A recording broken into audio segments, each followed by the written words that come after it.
Hello and welcome guys, मैं हूं आपका फिजियोथेरेपिस्ट डॉक्टर शाहजेब साली कमिंग टू यू फ्रॉम फिजियोफिटर। आज हम बात करेंगे एशियल रिहैब के फेज 2 के बारे में। और अगर आपने एशियल रिहैब के फेज 1 को नहीं देखा तो काइंडली उस वीडियो को डिस्क्रिप्शन में लिंक दिया हुआ है, जाकर देख लें। तो चलिए शुरू करते हैं। बेसिकली हमने जो सा है फेज 1 में ये किया था कि पेन मैनेजमेंट पे काम किया था। जो सा फेज 2 है इसमें हमने स्ट्रेंथ ट्रेनिंग करनी है विद पेन मैनेजमेंट। तो चलिए शुरू करते हैं। आज हम आपको ऐसे एक्सरसाइजेस बताएंगे कि आप घर बैठे एशियल फेज 2 को ठीक कर सकते हैं। तो सबसे पहले जो मोस्ट इम्पोर्टेंट एक्सरसाइजेस थी हमने फेज 1 में किया था कि हमने एडिडक्टर स्क्वीज और नी आइसोमेट्रिक्स और हैमस्ट्रिंग आइसोमेट्रिक एक्सरसाइजेस की थी। अब भी हमने आइसोमेट्रिक एक्सरसाइजेस करनी है, बट उसमें हमने एंगल्स चेंज कर देने हैं ताकि हमारे डीप फाइबर ऑफ मसल जो होता है वो एक्टिवेट होना शुरू हो जाए। तो चलिए शुरू करते हैं। सबसे पहले हम नी आइसोमेट्रिक करेंगे। हमने नी के नीचे एक पिलो रखा था ताकि हमारा जो सा नी है वो स्ट्रेंथ पे आना शुरू हो जाए। अब हम करेंगे ये कि हमने बिल्कुल नी के नीचे 2 पिलो रख लेने हैं ताकि हमारा जो सा क्वाड मसल उस स्ट्रेंथ में आना शुरू हो जाए। तो हमने करना ये है कि हमने अपने नी को डाउनवर्ड की तरफ प्रेस करना है, तो इससे आपके क्वाड के मसल जो है वो स्ट्रेंथ पे आना शुरू हो जाएंगे। इस पोजीशन को हमने 10 सेकंड के लिए काउंट करके रखना है और इसके हमने 10 रेप्स कर लेंगे। 1 2 3 4 5 6 7 8 9 10। एज इट इज हमने जो सा है क्वाड स्ट्रेंथ करने के साथ साथ अब हमने हैंड्स को भी स्ट्रेंथ करना है। तो इसमें यही है कि हमने पिलो जो है वो डबल कर लेने हैं और इसमें करना ये है कि हमने अपनी हील को डाउनवर्ड की तरफ प्रेस करना है। तो इससे हमारा जो सा है वो हैमस्ट्रिंग के मसल एक्टिवेट होना शुरू हो जाएंगे। तो हमने इस पोजीशन को 10 सेकंड के लिए काउंट करके रखना है। 1 2 3 4 5 6 7 8 9 10। तो इस पोजीशन को होल्ड करने से आपके हैमस्ट्रिंग मसल एक्टिवेट होना शुरू हो जाएंगे। थर्ड एक्सरसाइज जो सी है वो ये था कि हमने जो सा है पिलो जो सा था वो बिल्कुल नीज के दरमियान रखा था। अब हमने करना ये है कि यही पिलो को हमने थोड़ा सा डाउनवर्ड कर लेना है और इसको हमने स्क्वीज करके रखना है फॉर 10 सेकंड। 1 2 3 4 5 6 7 8 9 10। ऐसे ही हमने इसके 10 रेप्स कर लेने हैं। तो इससे हमारे जो से डीप मसल जो एडिडक्टर्स हैं वो स्ट्रेंथ पे आना शुरू हो जाएंगे। अच्छा, जैसे ही आपके कोई 5 से 6 दिन हो जाए, जो हमने बेड पे आइसोमेट्रिक एक्सरसाइजेस की थी, एडिडक्टर्स की, हैम्स की और क्वाड्स की, तो अब हम जो है ये सिटिंग पोजीशन में भी हम एक ही एक्सरसाइज से अपने सारी लेग के मसल को स्ट्रेंथ कर सकते हैं।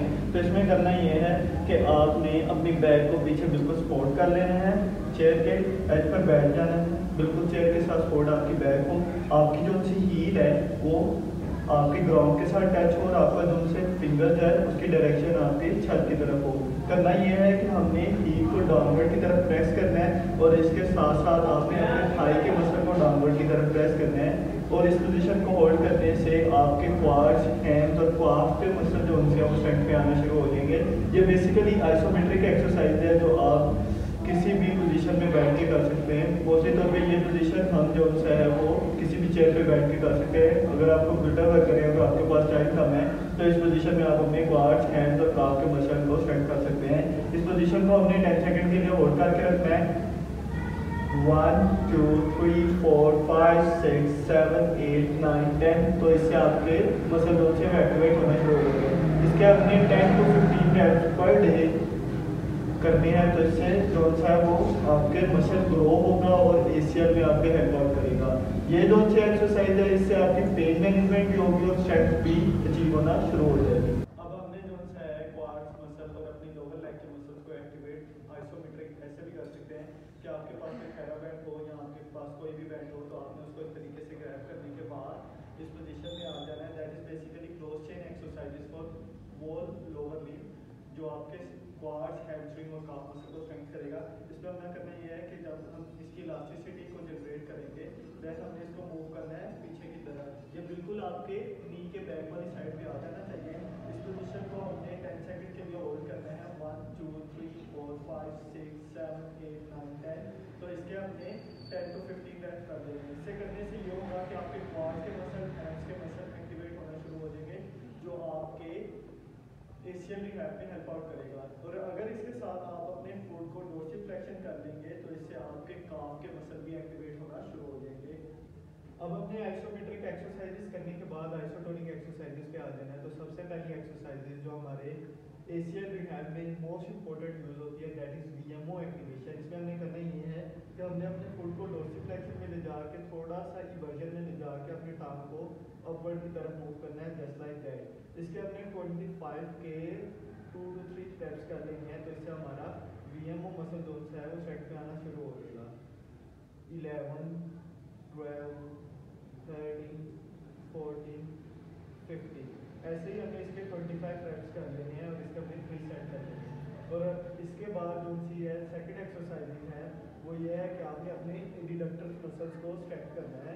अब एडिडक्टर मसल को स्ट्रेच करने का तरीका ये है कि साइड लाइन में आ जाना है और हमने अपनी इस वाली लेग को इस तरफ पीछे की तरफ रखना है।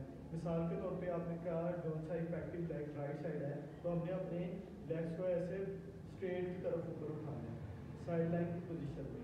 1 2 3 4 5 6 7 8 9 10 इसके भी हमने 25 के 3 सेट कर लेने हैं। और अगर ये एक्सरसाइजेस आपको करना बिल्कुल आसान है और आप इसमें आपके मसल क्रैम्पिंग में नहीं जा रहे, तो आपने कोई एंकल वेट बांध लेना है ताकि आपकी रेजिस्टेंस स्ट्रेंथ ट्रेनिंग इंप्रूव होना शुरू हो जाए और इससे आपका मसल बिल्ड जितना होगा उतना ही आपके एसीएल की इंजरी में हेल्प आउट करेगा। थर्ड एक्सरसाइज जो हमने कर लेनी है दैट इज कि हमने सिंगल लेग ब्रीथिंग करनी है। सिंगल लेग ब्रीथिंग करने से मुराद ये है कि जो से आपका डोमिनेंट लेग है, जो इफेक्टिव लेग है, इसको हमने बेंड करके रखना है और अपनी ये वाली लेग को जो सी लेफ्ट लेग है इसको स्ट्रेट करके रखना है और इसके साथ हमने अपनी बैक को ऊपर की तरफ उठाना है, that is called single leg breathing. इससे ये होगा कि आपके क्वाड्स, हैंड्स और काफ के मतलब पूरी ओवरऑल जो से लेग के मसल है और बैक के मसल है वो एक्टिवेट होना शुरू हो जाएंगे। इस पोजीशन को हमने 10 सेकंड के लिए काउंट कर लेना है। 1 2 3 4 5 6 7 8 9 10 तो इसके हमने टोटल 10 रेप्स कर लेने हैं। तो इससे आपको जोन से है पूरी चेन जोन से है राइट लेग की वो सारी की सारी एक्टिवेट होना शुरू हो जाएगी। अब हमने जोन से है स्ट्रेंथ ट्रेनिंग करने के बाद मिसाल के तौर पे आपको 2 वीक्स हो गए इस एक्सरसाइजेस को करते हुए, तो आपने अब बैलेंस ट्रेनिंग एक्सरसाइजेस कर लेनी है। बैलेंस ट्रेनिंग एक्सरसाइजेस में ये है कि हमने अपनी वन लेग पे आ जाना है जो हमारी इफेक्टेड लेग है, तो इसमें हमने 30 सेकंड के काउंट करने हैं और इसके हमने 4 to 5 रेप्स कर लेने हैं। इससे जो सा है आपकी कोऑर्डिनेशन इंप्रूव होगी, जॉइंट की सेंसेशन आएगी, तो इससे आपका जो सा है एशियन रिहैब न्यूरोमस्कुलर कंट्रोल आना शुरू हो जाएगा। तो ये हमने इस पोजीशन को 30 सेकंड के लिए काउंट करना है and then we do it 5 to 10 reps. और अगर ये एक्सरसाइज आपके लिए इजीली हो गई है तो फिर आपने अपने 4 पे आ जाना है इस पोजीशन में और इसके हमने 5 to 10 रेप्स कर लेने हैं, तो इससे आपका बैलेंस जोन है वो अचीव होना शुरू हो जाएगा।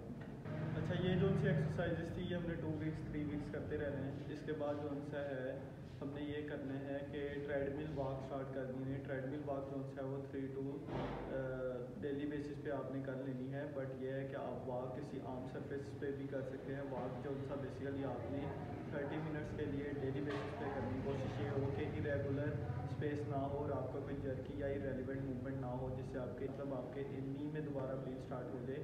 तो ये थी हमारी आज की video. Thank you so much for watching this video. For further solutions take care.